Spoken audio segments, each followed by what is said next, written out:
Tell me what the goddamn story is, because that's what counts. And I think, without maybe knowing it at the time, I respond to that, the value of story, so that later on in my life and my career. There are men who chase fame. There are men who chase fortune. And then there are men who, after a lifetime of both, look back across the decades and realize that the greatest thing they ever had was the one thing they could not keep. At 88 years old, Robert Redford, the man whose blue eyes once made Hollywood stop breathing, whose name became synonymous with talent, integrity, and rugged American beauty, made a confession so tender, so quietly devastating, that it left the world stunned. He said she was the love of his life, not a co-star, not a glamorous socialite from the Hollywood Hills, but a woman from Utah, a woman who loved the earth more than she loved the spotlight, a woman named Lola. For decades, the world watched Robert Redford on the silver screen and assumed that a man of such extraordinary success must have an equally extraordinary personal life. Full, satisfied, complete. But behind the awards, behind the directorial triumphs, behind the Sundance empire and the environmental causes, there was a quiet ache that never fully healed, an absence that no amount of achievement could fill. This is not just a love story. It is a confession. And it is one of the most human things one of Hollywood's most iconic figures has ever shared. To understand Robert Redford's confession, you have to go back to the beginning. Not to Hollywood, not to Broadway, but to the University of Utah in the late 1950s, where a young man with restless energy and a burning ambition met a young woman who seemed to carry the stillness of the mountains within her. Her name was Lola Van Wagenen. She was not the kind of woman who demanded attention. She did not need the room to go quiet when she entered. She had something rarer than beauty. She had purpose. Even as a young woman, Lola moved through the world with clarity and conviction, a deep and unshakable belief that the natural world mattered, that human beings had a responsibility to protect what they had been given, and that living with intention was the only life worth living. Robert Redford saw all of this immediately. They were both passionate about art, both drawn to film and storytelling, both stirred by the American landscape in ways that most people around them simply weren't. Utah was in their bones, the red rock canyons, the mountain ridgelines, the silence of open land that stretches all the way to the horizon. For two people who felt everything so deeply, meeting each other was not a coincidence. It felt like recognition. They married in 1958. Robert was young, ambitious, and still unknown to the world. Lola was steady, grounded, and already deeply committed to the causes she would spend her lifetime championing. Together, they made a strange kind of sense, his fire and her earth, his restlessness and her calm.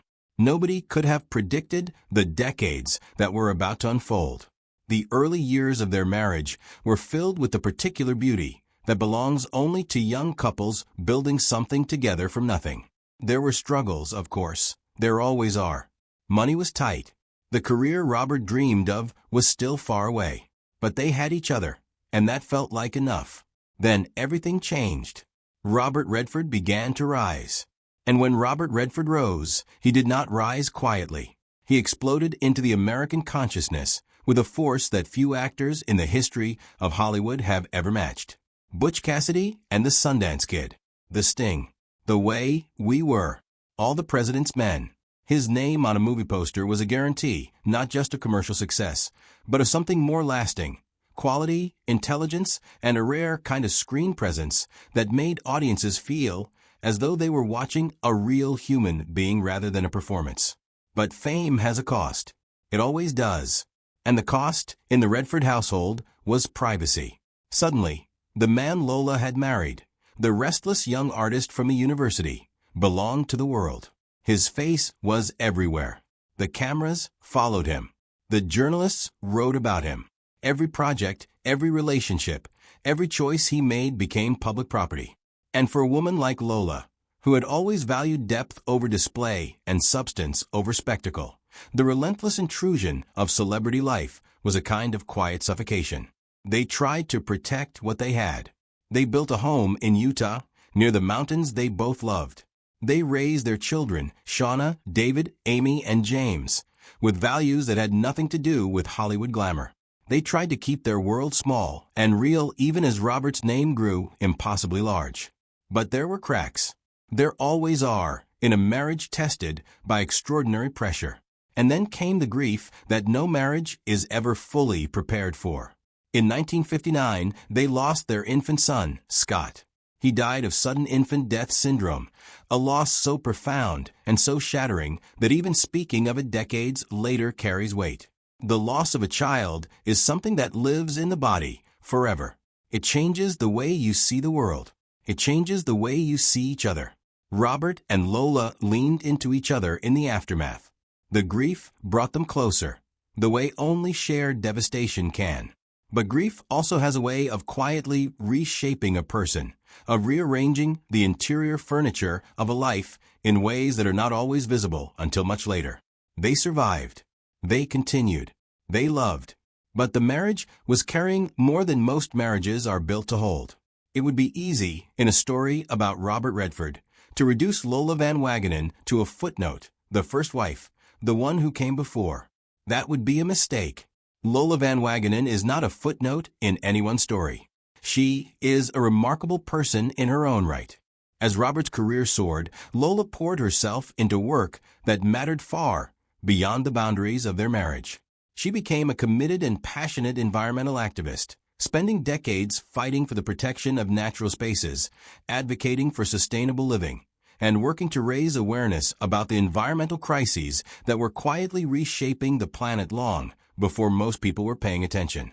She also worked as a producer, bringing her intelligence and her deep sense of purpose to creative projects that reflected her values. She was not interested in fame for its own sake. She was interested in change. And within the marriage, she was something else entirely. She was the one who pushed Robert to be more than just a star. She encouraged him to direct. She supported his instinct to tell stories that mattered, to use his platform for something beyond entertainment.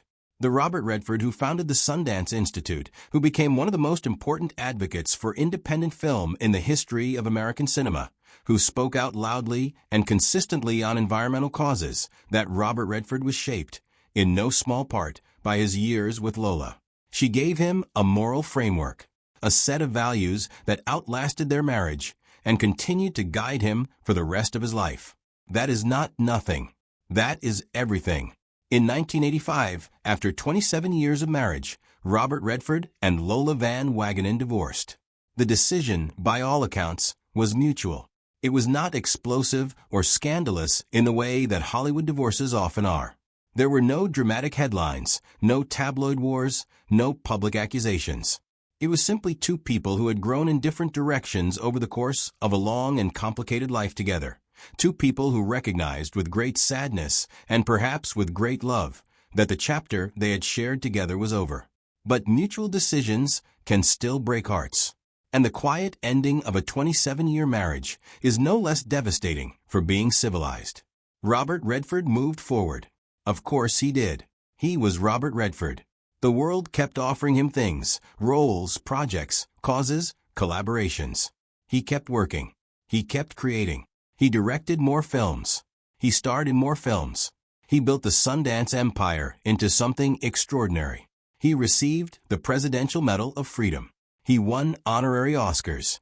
He was celebrated, honored, and adored by audiences around the world. He gave every appearance of being a man who had healed. But appearances, as any actor knows, are not the same as truth. Here is the thing about Robert Redford that the world did not fully understand until he was 88 years old and ready to finally say it plainly. He never got over Lola. Not completely. Not in the way that you are supposed to get over things. Not in the way that the passage of time and the accumulation of success are supposed to make the old wounds stop aching. She was the love of his life, the first great love, and in some essential way, the only one. The woman who had stood beside him at the beginning, before the fame and the Oscars and the Sundance festivals, when he was still just a young man with dreams that felt too large for the world he was living in. The woman who had grieved with him and grown with him and helped him become the person he was capable of being. When he finally said it, when he looked back across all those decades and named her as the love of his life, It was not a dramatic gesture. It was not a performance. It was simply the truth, spoken by an old man who had lived long enough to stop pretending otherwise. There is something both heartbreaking and beautiful about that kind of honesty. It takes courage to admit that the greatest thing in your life was also the thing you could not hold on to. It takes a certain kind of grace to say, without bitterness, without performance, that you loved someone and lost them and never quite recovered from either. To understand the full weight of Redford's confession, you also have to understand what his life looked like from the outside. Because from the outside, it looked complete. His acting career began in New York, on stage and in small television roles, before breaking through with Barefoot in the Park on Broadway. His film debut came in 1960, and by the late 1960s, Butch Cassidy and the Sundance Kid had made him one of the biggest stars in the world.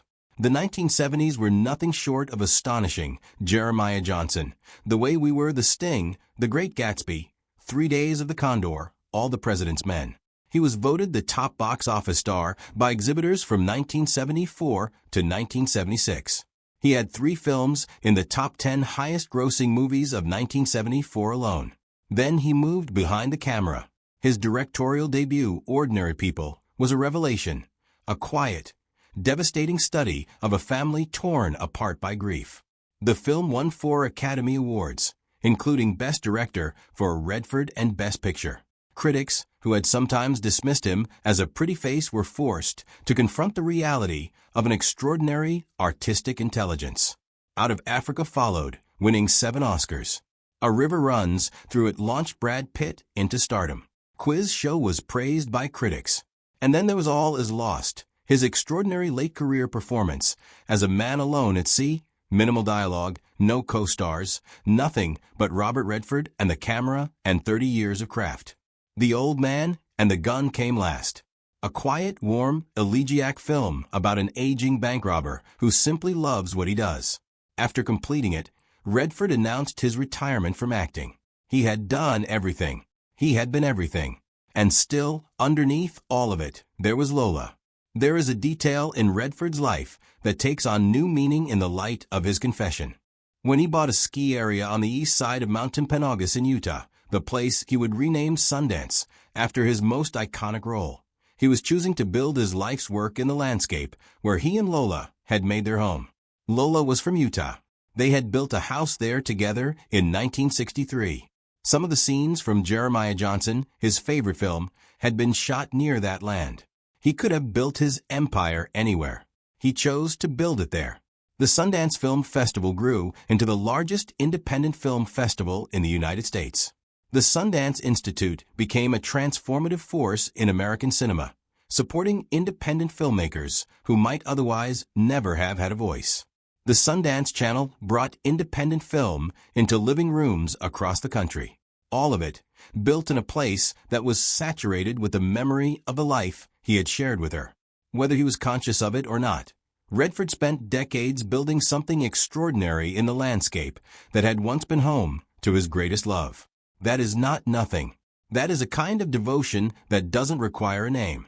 While Robert was building empires and collecting awards and carrying his quiet grief through the decades, Lola Van Wagenen was doing what she had always done, moving forward. That, perhaps, is one of the most remarkable things about her. She does not look back. Whatever pain the divorce caused, whatever grief the years had brought, she channeled it into purpose. She continued her work as an environmental activist. She continued